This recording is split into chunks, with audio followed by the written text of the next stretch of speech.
Shalom, bien-aimés dans les Seigneurs, c'est encore votre serviteur, l'apôtre Greg Ndoula.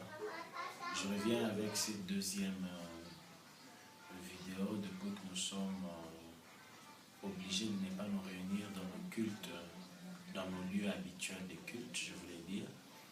Je reviens pour édifier par cette exhortation le saint partout où ils nous suivent.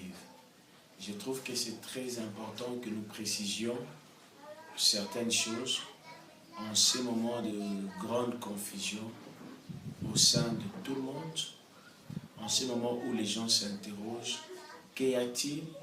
Qu'est-ce qui va se passer? Est-ce que c'est la fin de temps? C'est la fin de toutes choses?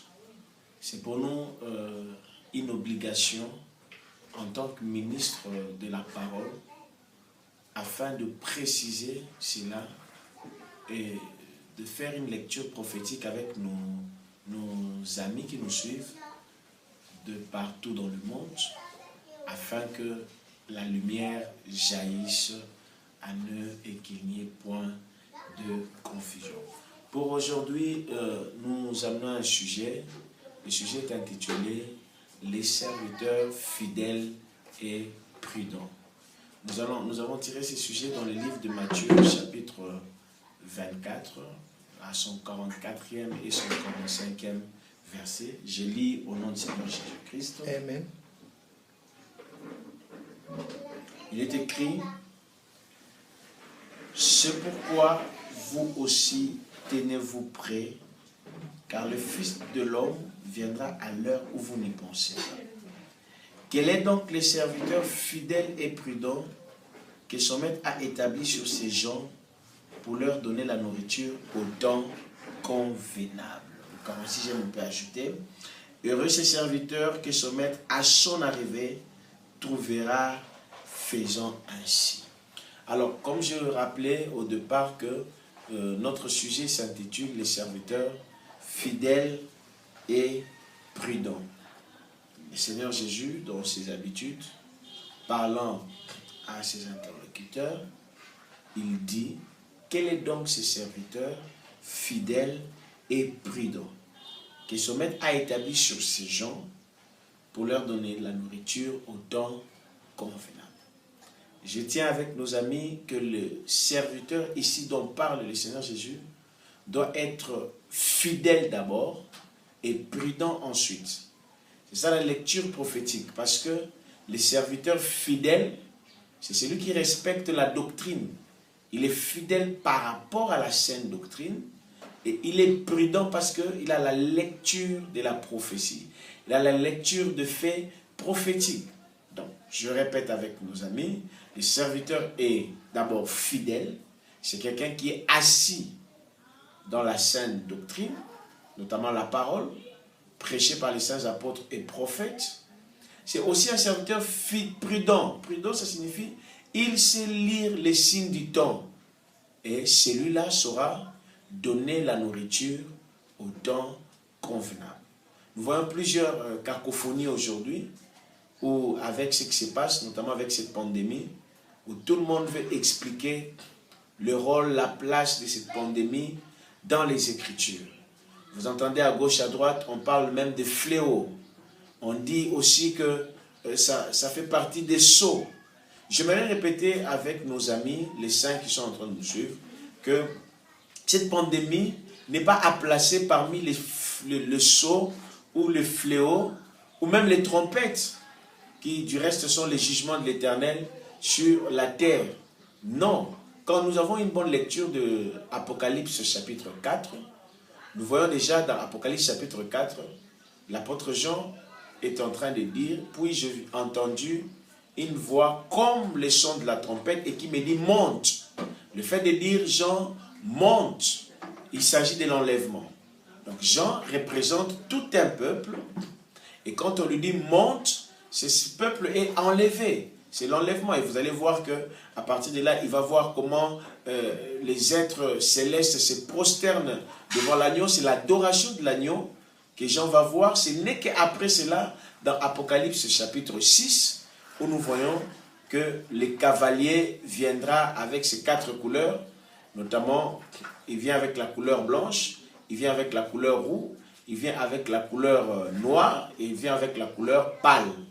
Alors, c'est à partir de là qu'il y a l'ouverture de 7 sceaux. Je précise, pour nos amis, il s'agit de la prophétie, c'est la matière un tout petit peu avec laquelle on ne peut pas s'hasarder si on n'a pas de connaissance. Il s'agit de la prophétie, la pandémie que le monde est en train de vivre n'est pas la fin des temps. Je précise, ce n'est pas les 7 sceaux, ce ne sont pas les fléaux à venir, ce ne sont pas non plus les trompettes et leur jugement. Non, cette pandémie, nous pouvons la situer dans les Écritures à partir de Luc chapitre 21. Nous pouvons commencer à son Luc chapitre 21, précisément c'est le verset 11, mais nous pouvons, pour la meilleure compréhension, nous pouvons le prendre à partir du 10e verset. Voici. Alors il leur dit, une nation se lèvera contre une nation et un royaume contre un royaume. 11. Il y aura des grands tremblements de terre et en divers lieux des pestes, c'est là qu'on situe cette pandémie, en divers lieux des pestes et des famines.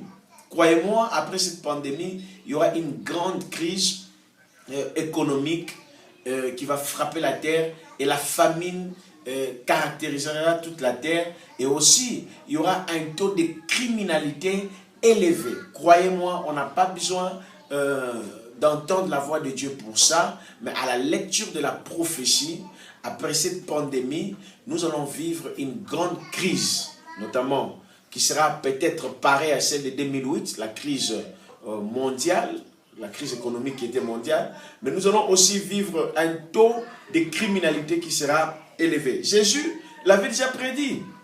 Donc quand vous regardez la pandémie, il ne faut pas la placer dans les 7 sceaux, parce que les 7 sceaux qui seront ouverts interviendront après l'enlèvement de l'épouse. Comme j'ai précisé, on dit à Jean, monte.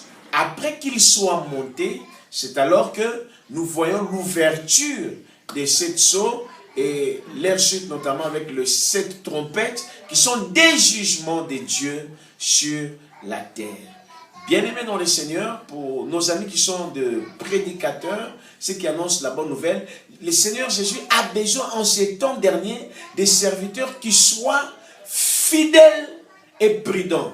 Des serviteurs qui honorent Dieu, qui respectent la sainte doctrine, qui n'ont pas dévié par rapport aux bornes placées par nos anciens. Selon qu'il est dit qu'on ne déplace pas la borne que nos anciens ont placée, qui ne sont pas déviés par rapport à ça. Là, ils sont fidèles, respectant la doctrine, mais des serviteurs aussi qui soient prudents. Ils ont une bonne lecture prophétique, ils savent comment les choses sont en train d'évoluer par rapport à la prophétie, pour annoncer déjà à l'épouse que, attention, le temps est proche, notre séjour sur la terre est en train d'aller à son terme. J'aimerais préciser aussi, à ce niveau où il y a beaucoup de confusion, avec une écriture qui va beaucoup nous édifier. Nous allons la lire, c'est Jean chapitre 10, versets 1 à 9. Je vais expliquer ce que cette parabole signifie. Nous lisons au nom de Jésus. Amen. En vérité, je vous l'ai dit, celui qui n'entre pas par la porte dans la bergerie, mais qui y monte par ailleurs, est un voleur et un brigand. Mais celui qui entre par la porte est le berger des brebis. Les portiers lui ouvrent et les brebis entendent sa voix. Il appelle par leur nom le brebis qui lui appartiennent et il les conduit dehors. Je vais expliquer ça. Lorsqu'il a fait sortir toutes ses propres brebis, il marche devant elles et les brebis les suivent parce qu'elles connaissent sa voix. Elles ne suivront point un étranger. Là, c'est très important. Elles ne suivront point un étranger, mais elles fuiront loin de lui parce qu'elles ne connaissent pas la voix des étrangers. Jésus leur dit cette parabole, comprenez avec moi, mais ils ne comprirent pas de quoi il leur parlait. Jésus leur dit encore, en vérité, je vous l'ai dit, je suis la porte